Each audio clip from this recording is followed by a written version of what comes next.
Surprise, motherfucker. Est-ce que vous savez qu'en France, on peut légalement se marier avec une personne décédée?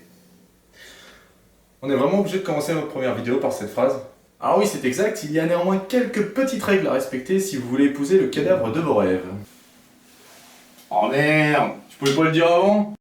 Il faut notamment que le couple ait commencé les démarches administratives avant le décès d'une des deux personnes, ce qui semble logique. Bonjour, je suis bien à la morgue. Je voudrais me trouver une femme, je peux regarder ce que vous avez en stock? Mais alors, comment ça se passe? Il y a un mariage à la mairie, à l'église, au cimetière? Eh bien, la plupart du temps, le ou la mariée... Et le veuf ou la veuve? Oui, exact, et... Putain! Qui? C'est quoi ça? Qui a dit ça? C'est quoi cette voix? Bah c'est moi, c'est la veuve. Oh putain, la vache, faut prévenir. Je disais donc, le plus souvent ça se passe devant monsieur le maire, à condition toutefois que le dossier ait été accepté auparavant par les plus hautes instances. Et pour la nuit de noces, ça se passe comment? Bien, pour ça, je laisse libre cours à ton imagination, mon petit bonhomme.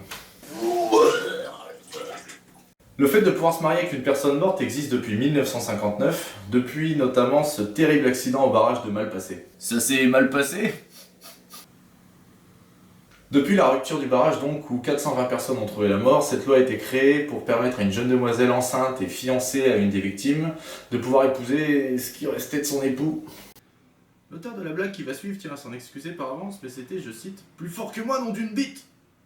Gisèle, consentez-vous à prendre pour époux la moitié de jambe de Robert ici présent. Alors vous pouvez embrasser ce qui reste du marié. Je te vois venir, toi, petit visionneur. Se marier avec un cadavre? Mais c'est dégueulasse! Eh bien, c'est peut-être dégueulasse, horrible, vomitif, glauque. Mais si deux personnes qui s'aiment vraiment se retrouvent séparées par un événement tragique, qui sommes-nous pour les juger alors qu'ils veulent rester unis malgré tout? Sans aucune transition, jingle! Bonjour, pendant les vacances de Noël, mon téléphone reste ouvert pour les enfants et leurs parents. 08 36 65 65 65. Mais c'est pas du tout Noël, on est en plein été. Ta gueule, on s'en fout! J'avais envie de parler de Noël, je parle de Noël, qu'il fasse 30 degrés au moins 40.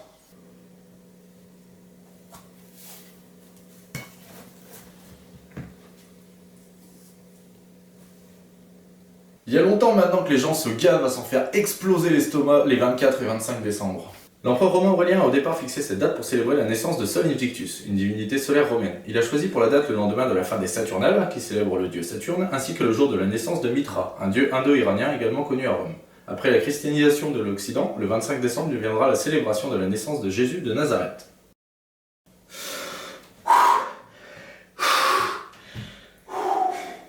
Mais maintenant, c'est plus du tout une fête chrétienne, si?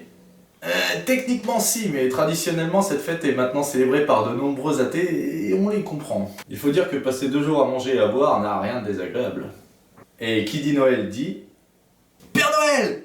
Exactement putain, le vieux barbu, le gentil gros, le mec qui passe par des cheminées 3 fois plus étroites que son gros... Hop! La magie de Noël, gros. Désolé, je sais pas ce qui m'a pris. Tu veux en parler, peut-être? Non, c'est bon, c'est bon. J'ai retrouvé une vidéo de l'enfance de Simon. On la regarde? Oh ouais!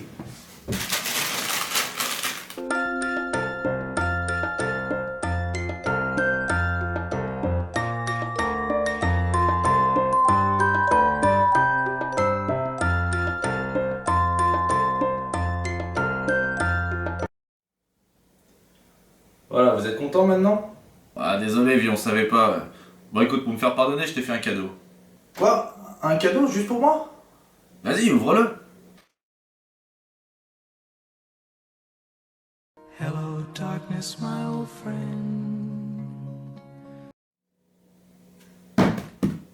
En parlant du Père Noël, des cadeaux, tout ça... Vous trouvez quand même pas ça super malsain de faire rêver des mômes pendant des années en utilisant un mensonge que vous détruisez à grands coups de pompe des années plus tard? Simon! Viens voir! T'as reçu ta lettre de Poudlard? Non, je déconne, allez, va faire tes devoirs. Encore un traumatisme de jeunesse? À la limite, je sais pas moi, dites-leur franchement que vous vous cassez le cul toute l'année à bosser comme des débiles, à bouffer des nouilles, des pâtes à tallow pour leur payer des jouets qui vont casser quand ils sont petits, pour revendre quand ils sont plus grands. La fin de cette vidéo a été supprimée par intervention gouvernementale. N'oubliez pas, travailler, c'est bien. Voilà, ce premier numéro est terminé, j'espère qu'il vous a plu.